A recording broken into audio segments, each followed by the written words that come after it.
La Bible en un an, la 193e journée, le livre d'Ésaïe, chapitre 22, verset 1 au chapitre 24, verset 23, le livre des psaumes, chapitre 9, verset 14 à 21, le livre des proverbes, chapitre 18, versets 19 et 20, les actes des apôtres, chapitre 9, versets 1 à 25. Ésaïe, chapitre 22. Oracle sur la vallée des visions. Qu'as-tu donc, que tout ton peuple monte sur les toits? Ville bruyante, pleine de tumulte, cité joyeuse. Tes morts ne périront pas par l'épée, ils ne mourront pas en combattant. Tous tes chefs fuient ensemble, ils sont faits prisonniers par les archers. Tous tes habitants deviennent à la fois captifs, tandis qu'ils prennent au loin la fuite. C'est pourquoi je dis, détournez de moi les regards, laissez-moi pleurer amèrement. N'insistez pas pour me consoler du désastre de la fille de mon peuple, car c'est un jour de trouble, d'écrasement et de confusion, envoyé par le Seigneur, l'Éternel des armées, dans la vallée des visions. On démolit les murailles, et les cris de détresse retentissent vers la montagne. Élam porte le carquois. Des chars de combattants, des cavaliers, s'avancent. Kir met à nu le bouclier. Tes plus belles vallées sont remplies de chars, et les cavaliers se rangent en bataille à tes portes. Les derniers retranchements de Juda sont forcés, et en ce jour tu visites les armures de la maison de la forêt. Vous regardez les brèches nombreuses faites à la ville de David, et vous retenez les eaux de l'étang inférieur. Vous comptez les maisons de Jérusalem, et vous les abattez pour fortifier la muraille. Vous faites un réservoir entre les deux murs pour les eaux de l'ancien étang. Mais vous ne regardez pas vers celui qui a voulu ces choses. Vous ne voyez pas celui qui les a préparées de loin.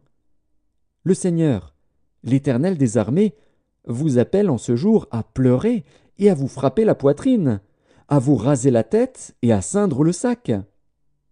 Et voici de la gaieté et de la joie. On égorge des bœufs et l'on tue des brebis.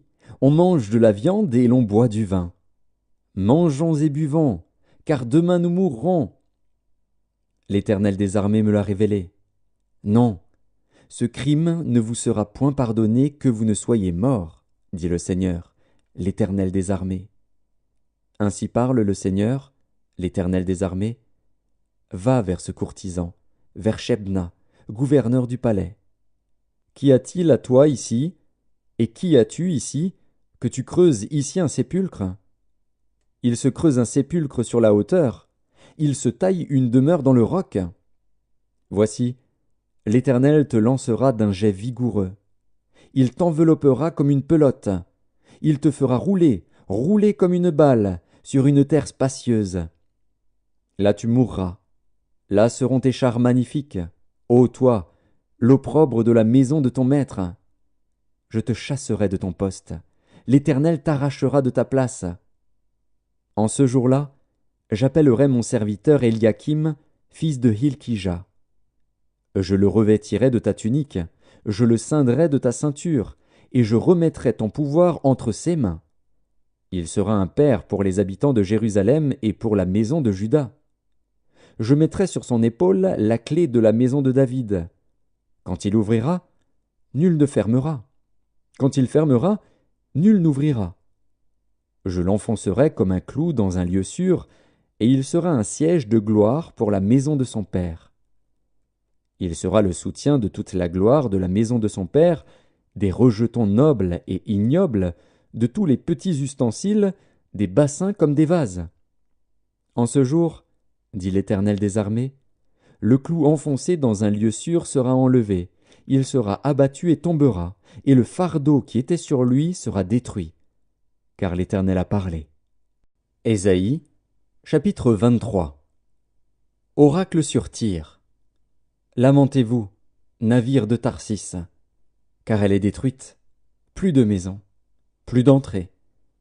C'est du pays de Kittim que la nouvelle leur en est venue.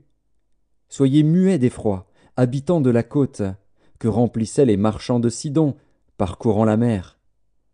À travers les vastes eaux, le blé du Nil, la moisson du fleuve, était pour elle un revenu.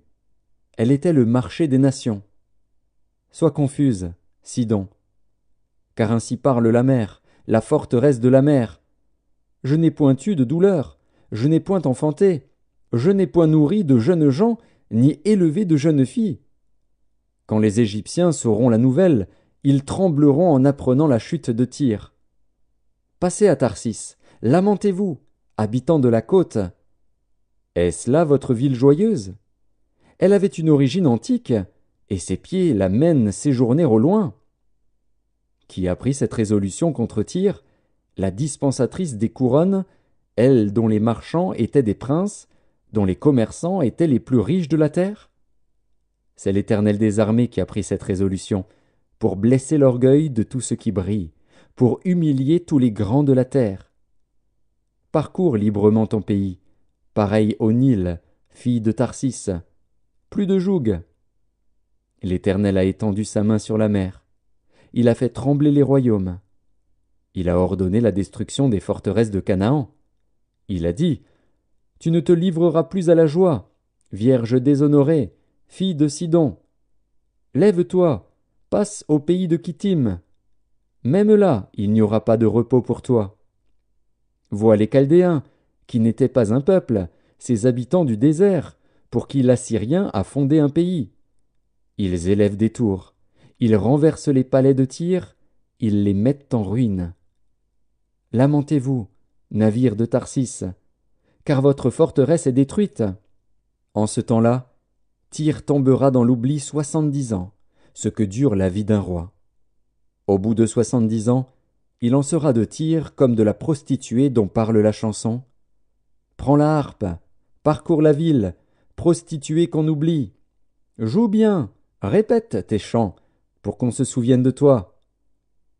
Au bout de 70 ans, l'Éternel visitera Tyr, et elle retournera à son salaire impur. Elle se prostituera à tous les royaumes de la terre, sur la face du monde. Mais son gain et son salaire impur seront consacrés à l'Éternel. Ils ne seront ni entassés ni conservés.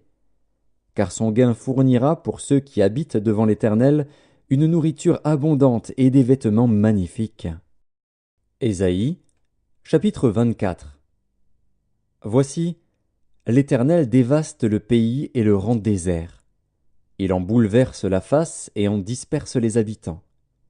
Et il en est du sacrificateur comme du peuple, du maître comme du serviteur, de la maîtresse comme de la servante, du vendeur comme de l'acheteur, du prêteur comme de l'emprunteur, du créancier comme du débiteur. Le pays est dévasté, livré au pillage, car l'Éternel l'a décrété. Le pays est triste, épuisé. Les habitants sont abattus, languissants. Les chefs du peuple sont sans force. Le pays était profané par ses habitants, car ils transgressaient les lois, violaient les ordonnances, ils rompaient l'alliance éternelle. C'est pourquoi la malédiction dévore le pays, et ses habitants portent la peine de leurs crimes. C'est pourquoi les habitants du pays sont consumés, et il n'en reste qu'un petit nombre. Le moût est triste, la vigne est flétrie. Tous ceux qui avaient le cœur joyeux soupirent. La joie des tambourins a cessé, la gaieté bruyante a pris fin, la joie de la harpe a cessé. On ne boit plus de vin en chantant. Les liqueurs fortes sont amères aux buveurs. La ville déserte est en ruine. Toutes les maisons sont fermées. On n'y entre plus. On crie dans les rues parce que le vin manque. Toute réjouissance a disparu. L'allégresse est bannie du pays. La dévastation est restée dans la ville, et les portes abattues sont en ruine. Car il en est dans le pays, au milieu des peuples, comme quand on secoue l'olivier, comme quand on grappille après la vendange. Ils élèvent leur voix, ils poussent des cris d'allégresse. Des bords de la mer, ils célèbrent la majesté de l'Éternel.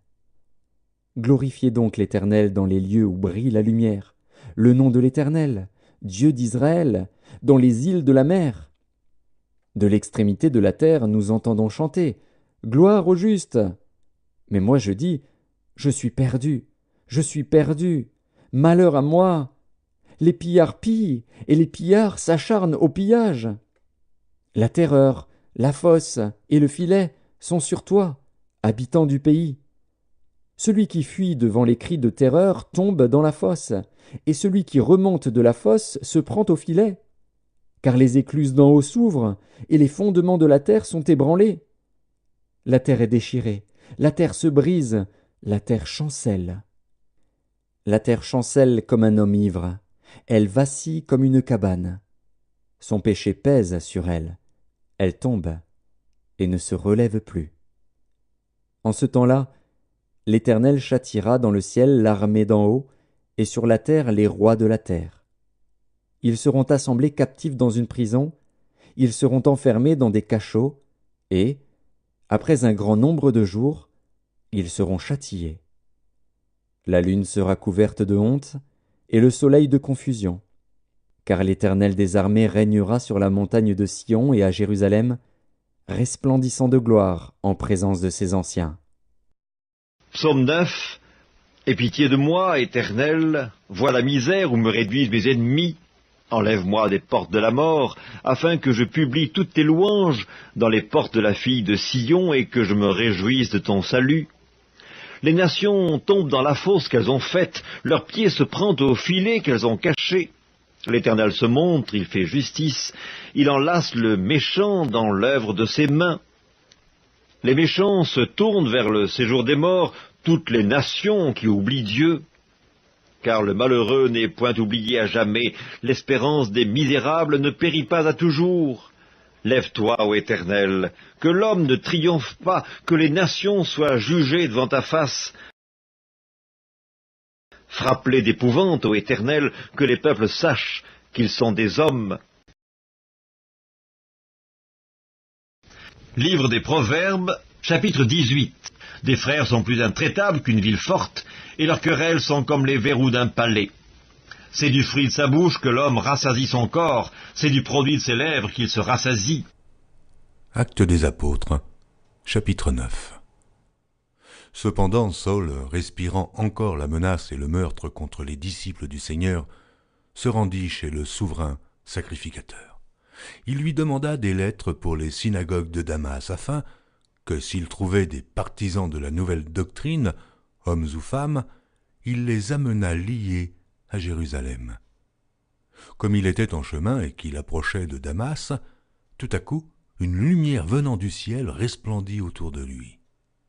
Il tomba par terre, et il entendit une voix qui lui disait « Saul, Saul, pourquoi me persécutes-tu » Il répondit « Qui es-tu, Seigneur » Et le Seigneur dit « Je suis Jésus que tu persécutes. Il te serait dur de reguimber contre les aiguillons. » Tremblant et saisi d'effroi, il dit « Seigneur, que veux-tu que je fasse » Et le Seigneur lui dit « Lève-toi, entre dans la ville, et on te dira ce que tu dois faire. » Les hommes qui l'accompagnaient demeurèrent stupéfaits. Ils entendaient bien la voix, mais ils ne voyaient personne. Saul se releva de terre et, quoique ses yeux fussent ouverts, il ne voyait rien. On le prit par la main et on le conduisit à Damas. Il resta 3 jours sans voir, et il ne mangea ni ne but. Or, il y avait à Damas un disciple nommé Ananias. Le Seigneur lui dit dans une vision, « Ananias » Il répondit, « Me voici, Seigneur. » Et le Seigneur lui dit, « Lève-toi, va dans la rue qu'on appelle la droite, et cherche dans la maison de Juda un nommé Saul de Tarse. » Car il prit, et il a vu, en vision, un homme du nom d'Ananias, qui entrait et qui lui imposait les mains, afin qu'il recouvrât la vue. Ananias répondit, « Seigneur, j'ai appris de plusieurs personnes tous les maux que cet homme a faits à tes saints dans Jérusalem. Et il a ici des pouvoirs de la part des principaux sacrificateurs pour lier tous ceux qui invoquent ton nom. » Mais le Seigneur lui dit, « Va, car cet homme est un instrument que j'ai choisi pour porter mon nom devant les nations, devant les rois et devant les fils d'Israël. Et je lui montrerai tout ce qu'il doit souffrir pour mon nom. » Ananias sortit, et lorsqu'il fut arrivé dans la maison, il imposa les mains à Saul, en disant « Saul, mon frère, le Seigneur Jésus qui t'est apparu sur le chemin par lequel tu venais, m'a envoyé pour que tu recouvres la vue et que tu sois rempli du Saint-Esprit. » Au même instant, il tomba de ses yeux comme des écailles et il recouvra la vue. Il se leva et fut baptisé. Et après qu'il eut pris de la nourriture, les forces lui revinrent. Saul resta quelques jours avec les disciples qui étaient à Damas. Et aussitôt, il prêcha dans les synagogues que Jésus est le Fils de Dieu. Tous ceux qui l'entendaient étaient dans l'étonnement et disaient « N'est-ce pas celui qui persécutait à Jérusalem ceux qui invoquent ce nom ? Et n'est-il pas venu ici pour les emmener liés devant les principaux sacrificateurs ?» Cependant, Saul se fortifiait de plus en plus et il confondait les Juifs qui habitaient Damas, démontrant que Jésus est le Christ. Au bout d'un certain temps, les Juifs se concertèrent pour le tuer. Et leur complot parvint à la connaissance de Saul. On gardait les portes jour et nuit afin de lui ôter la vie. Mais pendant une nuit, les disciples le prirent et le descendirent par la muraille dans une corbeille.